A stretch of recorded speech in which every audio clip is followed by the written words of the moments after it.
cast iron pot is the vegan. Oh. And the one with the flowers is a chicken. I think. And this is cauliflower cheese, which doesn't really go with anything. So, it was there.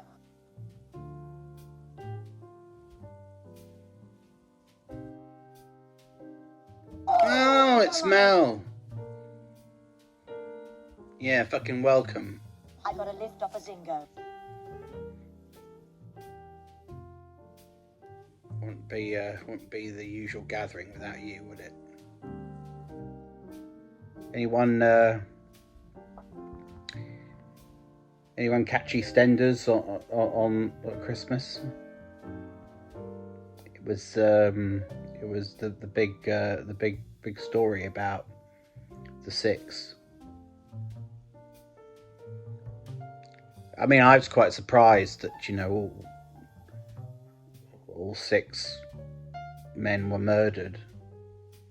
Quite a culling of the cast, really, particularly the male cast, I thought.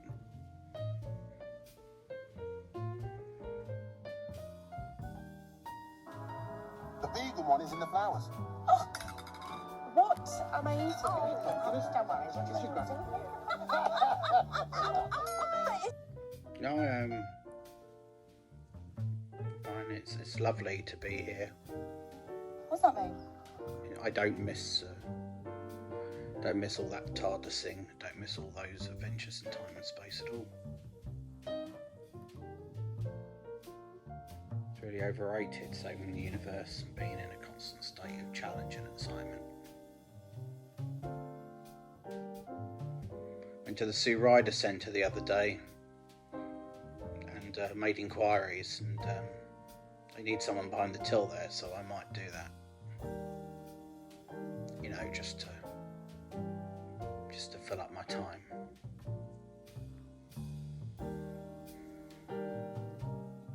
I like that. Just been here with my fucking pseudo brother-in-law and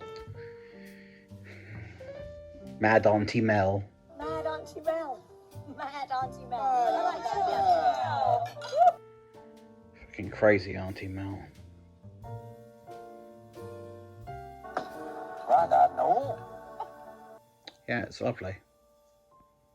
It's lovely. It's funny because it's true, isn't it? You are mad, in a way.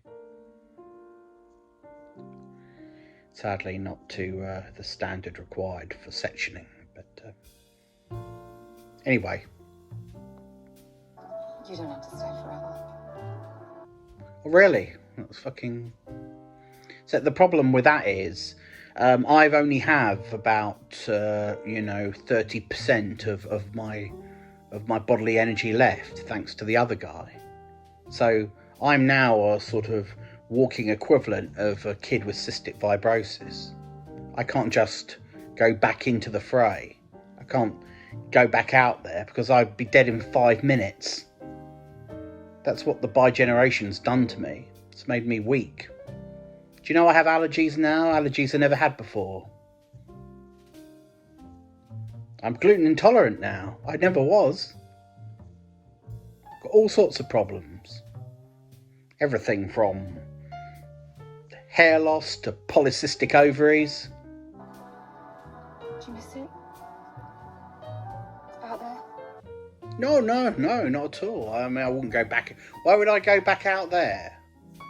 And you know, be on life's edge when I can be right here with you.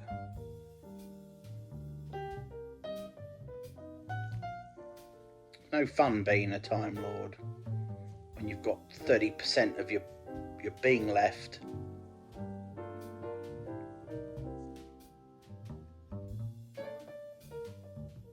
I don't think I've ever been happier in my life. So thanks for everything.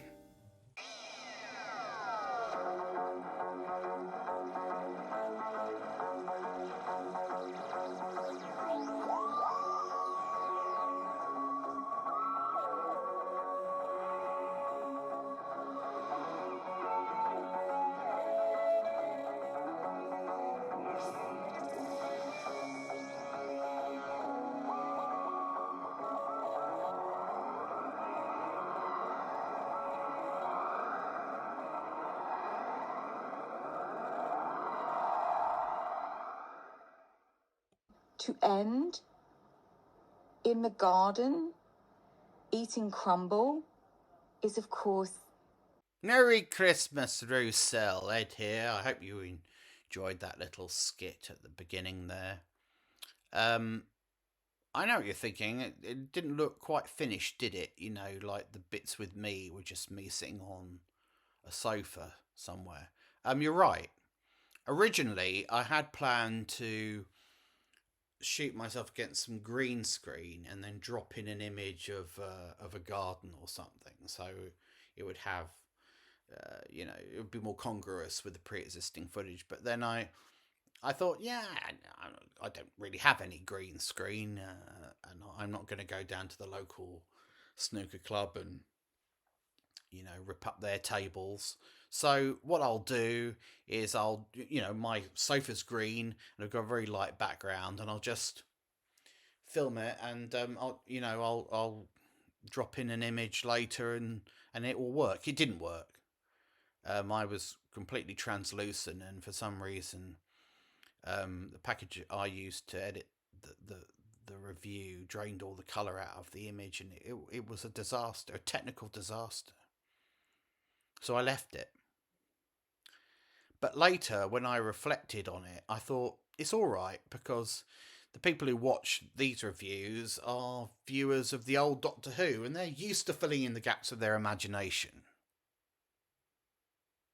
They're used to the shortcomings of the production. But if the idea is strong enough, Russell, they'll get it, and they'll enjoy it. So it works on that level, I feel. But also, there's a lesson about your Doctor Who, isn't there? The present day, which is never be too lazy. Always try to develop your ideas to the best version that they can be.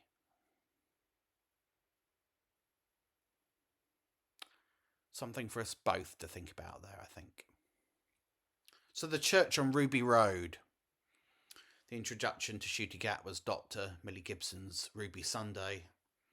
Love a companion named after a dessert. Fantastic. What can we say about it? Well, it was a sort of hodgepodge of familiar elements, wasn't it? It was quite derivative. One part Harry Potter to 2 parts Labyrinth, with a generous shot of It's a Wonderful Life for good measure.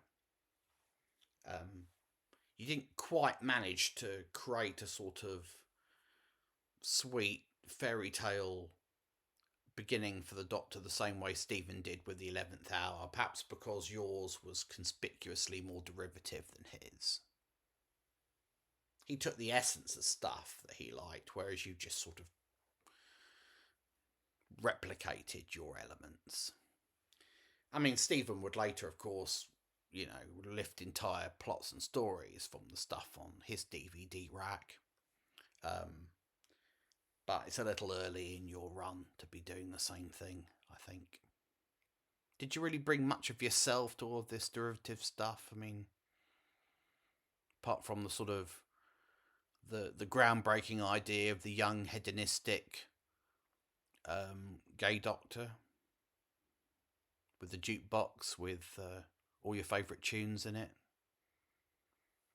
I'm looking forward to the new series. I'm looking forward to listening to him prancing around the TARDIS, listening to Soft Cell and Erasure and Pet Shop Boys and Britney Spears and the Spice Girls. It's going to be great, isn't it? I think we're all looking forward to that.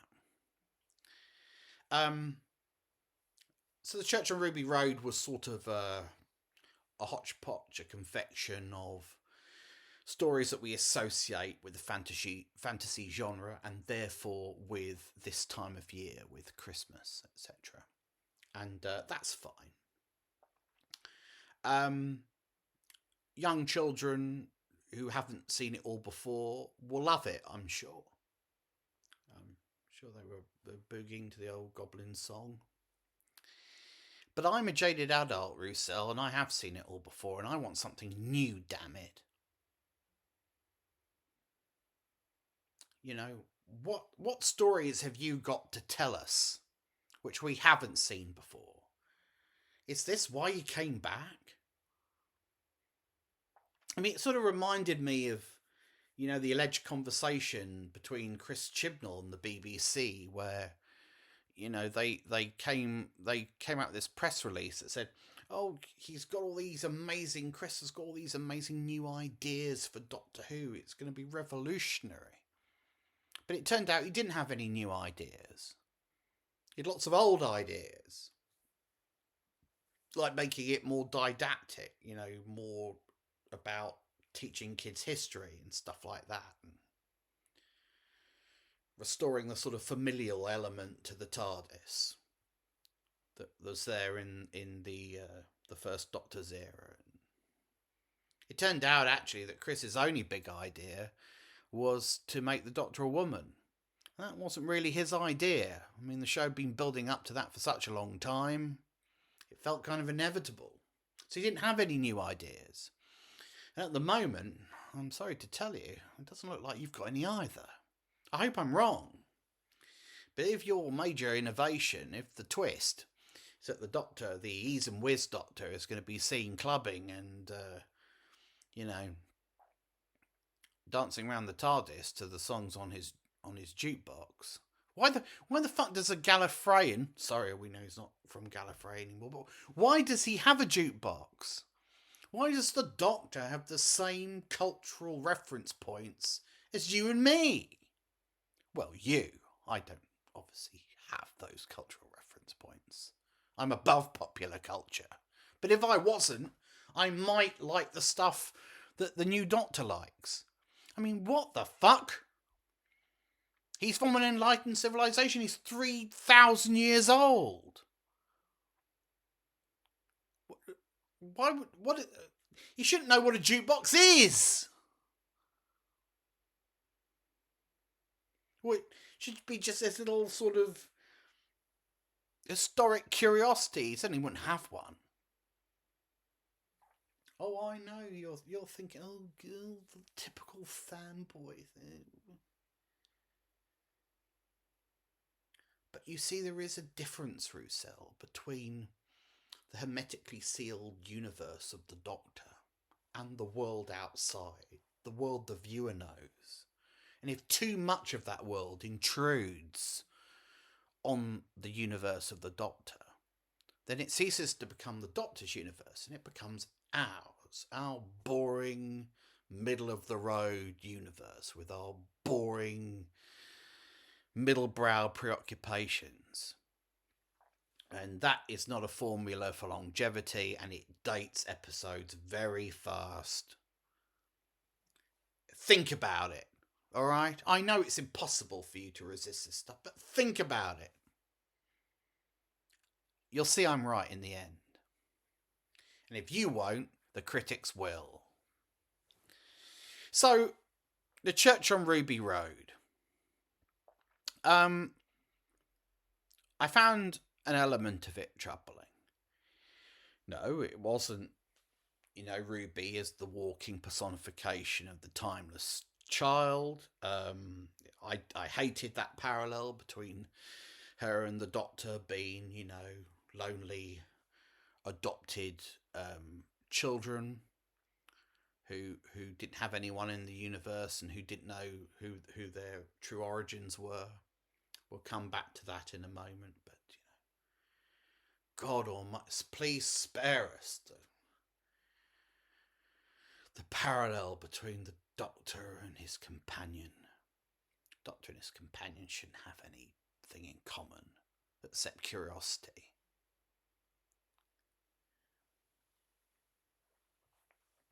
But anyway, we'll put that to one side. What troubled me was Davina McCall. I hate Davina McCall, Russell. I despise her.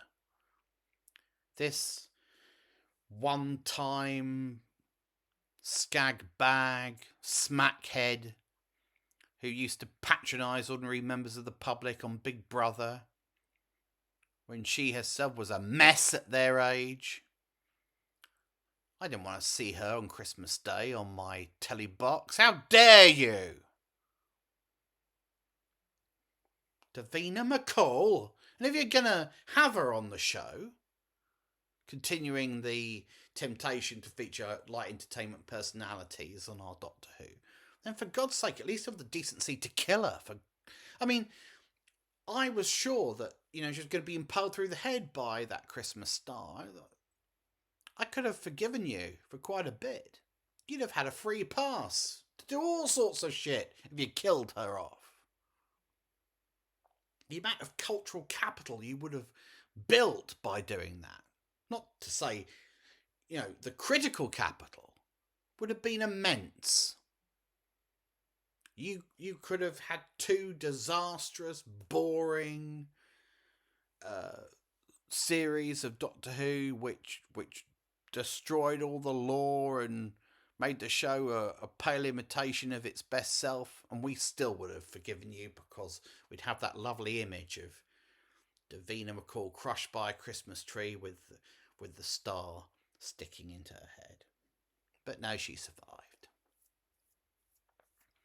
I'd have quite liked the goblins to have perhaps kidnapped her, taken her to the ship, and forced her once again to become addicted to heroin. I think that would have been very interesting.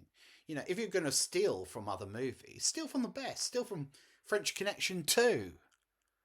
We've seen 100 riffs on It's a Wonderful Life. I don't see French Connection 2 much in my modern fantasy / sci-fi TV. Why not? Anyway, Ncuti Gatwa, fun, sentimental, light, hedonistic. Again, it was very difficult to fully buy into his performance because there was always that little thing going on in the background, that thought about the bi-generation and what it actually meant. That moment on screen of them going like that is astronomically exciting. I don't like the idea that he is the kind of youthful, energetic half of the Doctor, and the cynical, jaded, world-weary half is in Donna Noble's garden drinking Pimm's. That doesn't sit well with me, and I can't be the only one, can I? It doesn't make sense. There's the internal logic of the show doesn't support the idea. Doesn't make sense on its face. What happens when, David Tennant's Doctor dies due to his weakened immune system? What then? Did he just fade away, or does Ncuti have to return to Donna Noble's house and kind of scoop up his corpse and take it to the TARDIS and perform a ceremony that's the rejoining that hasn't been done in Gallifreyan society for 20 million years? Did you really think this through? I know you didn't. Millie Gibson as Ruby, very nice. Very sweet, natural, likeable performer. Did I want her to be a sort of messianic child with a mysterious backstory? Well, that is intriguing, but you didn't follow through with it. I mean, why didn't the Doctor, given the chance to find out who left her at the church, not just run over and unmask the woman with the cloak? Why not find out who she was? The Doctor and Ruby were together long enough for the Doctor to establish that this really, really mattered to Ruby. She was undergoing an existential crisis, an identity crisis, which he could have solved for her. But for no reason, he chose not to. It's very reminiscent of, Peter Capaldi's Doctor not going back in time and introducing Bill to her mother. Never did understand why he didn't do that, given how important it was to Bill. Doctor has a weird sort of sadistic streak in him. It's like he knows what the most important thing is to his companion, but he withholds it for some reason. I mean, I'm sure it's going to become relevant later. I'm sure that hood's going to come down. It's going to be Angie Watts, but I don't know. But we'll come back to that. So my main problem with this episode was it was, again, sort of too quick. You don't allow your stories to breathe, Russell, and presumably they can be as long as you wish, as you're in control of everything now. I mean, what are the BBC going to do? If you and Disney Miners show up with a 90-minuter, they're going to say, no, we won't transmit that. Fuck you. From the time Ruby disappeared from existence to her restoration was about 5 minutes on screen.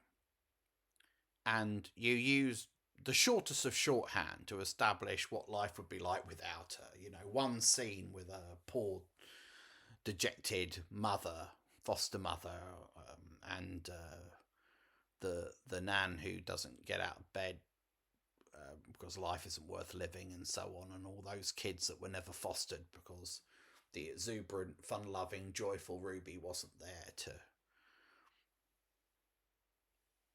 add the humanity to the transaction, you know.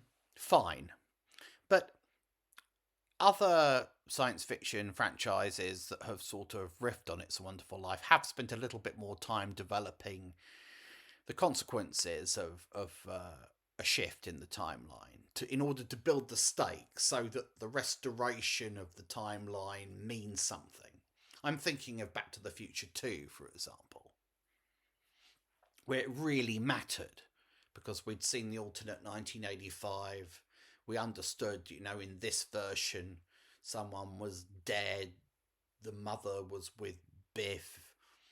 You know, Biff controlled America, all the rest of it. It mattered. Restoring the timeline was important.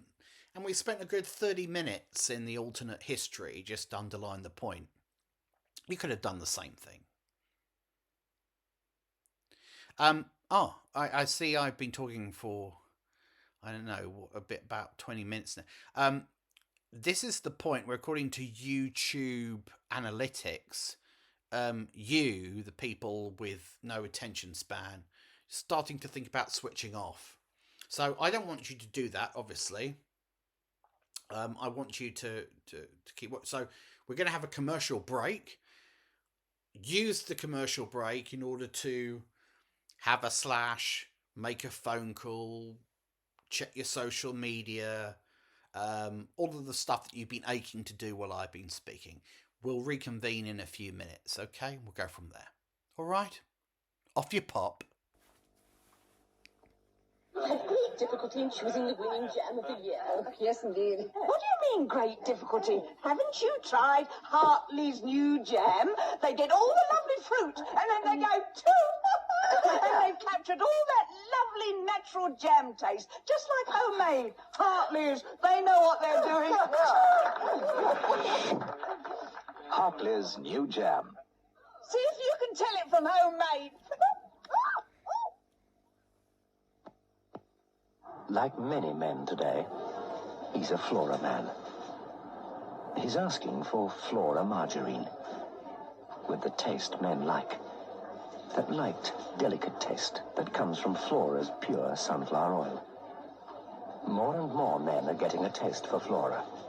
And more Flora wives are getting the message. Flora. Flora, the margarine for men. Hands up all those who have found lumps of fat or gristle in a meat pie filling. Right. Let me introduce you to Yeoman, the original pied filling guaranteed to have no lumps of fat or gristle. Yeoman is tasty beef, made into firm pieces that taste as good as they look. If you ever find a lump of fat or gristle in Yeoman, they'll give you your money back. guaranteed.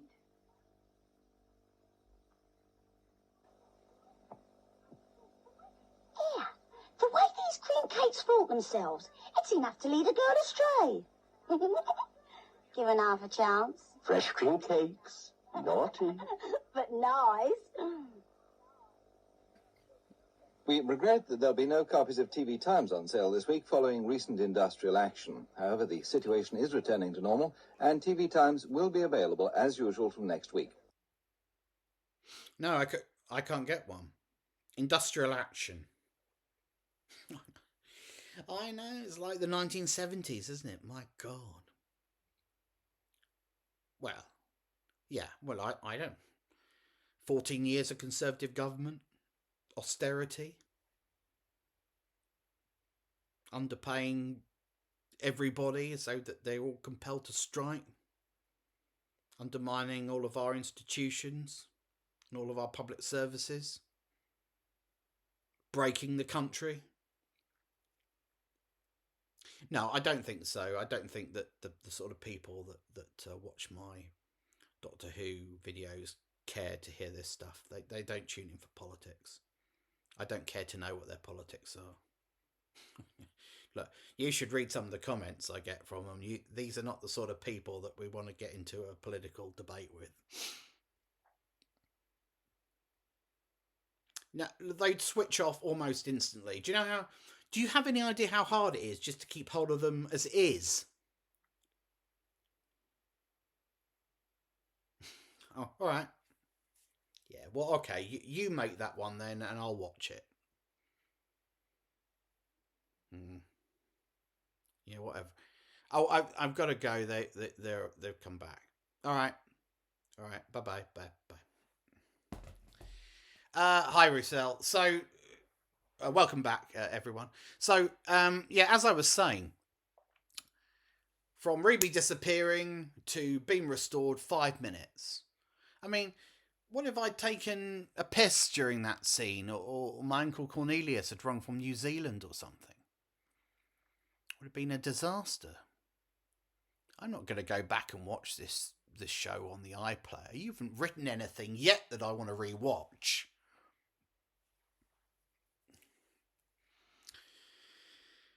Anyway, all I'm saying is, if you're going to crib from your favourite movies, fine. But before you do it, ask yourself this question.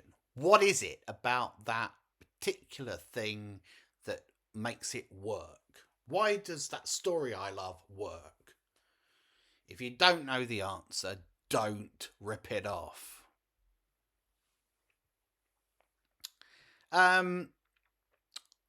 So yeah, the Doctor and Ruby,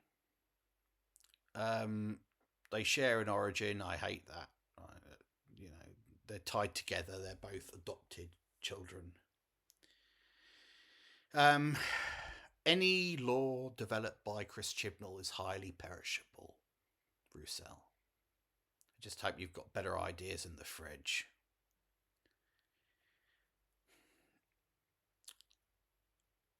Anita Dobson, Angie Watts, Ruby's next door neighbour. For a split second, I thought that the Haven't You Seen a TARDIS Before was a horrible, fourth wall breaking, cheeky meta gag of the type that you should instantly put a red pencil through. But I suppose, with hindsight, we have to believe, we have to hope that it is in fact part of the arc of this season, the big bad. Was it Angie Watts' hand we saw picking up that golden tooth containing the Master's consciousness? And that's not something I ever thought I'd hear myself say aloud. Who is she? Did she leave Ruby at the church as a baby and has been watching her ever since? That's a common trope in these stories, isn't it? Someone watching from afar, checking that the baby's okay. She seems too perky and too nice to be a villain, but if she is a villain, it would be nice if she were the Rani. It'd be nice to see the Rani again. Maybe Ruby's the Rani's niece. Yeah, that's a really stupid idea, but I wouldn't put it past you. And you wouldn't put it past you. That's the problem. So, look, this wasn't the worst thing that the BBC's ever put out at Christmas featuring song and dance. Christmas Eve, babe, in the drunk tank, no man said to me, won't see another one. So happy Christmas, I love you, baby. No. There's been a lot worse. They've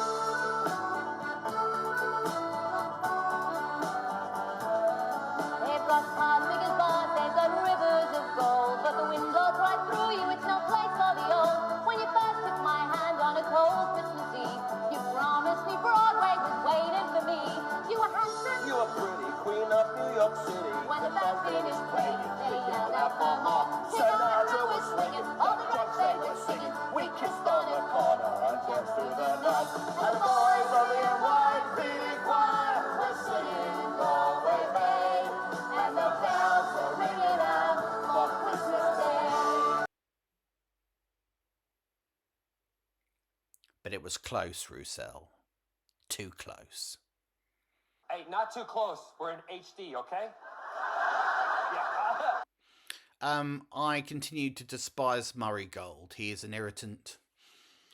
Big swells of orchestration that are like someone shouting in your ear while you're just trying to think. It feels to me sometimes like he writes scores for 90-minute episodes without being told that they're only 60 minutes long. So you just have to use everything he's done. Maybe let him know that you only need 20-25 minutes of incidental music next time. Just a thought.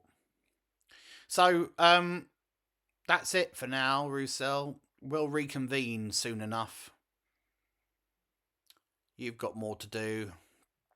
So have I. And we'll do our dance. But I can't guarantee that we'll both be standing at the end. That's it. Have a festive period or whatever, and I'll be seeing you. And the bells are ringing out for Christmas Day.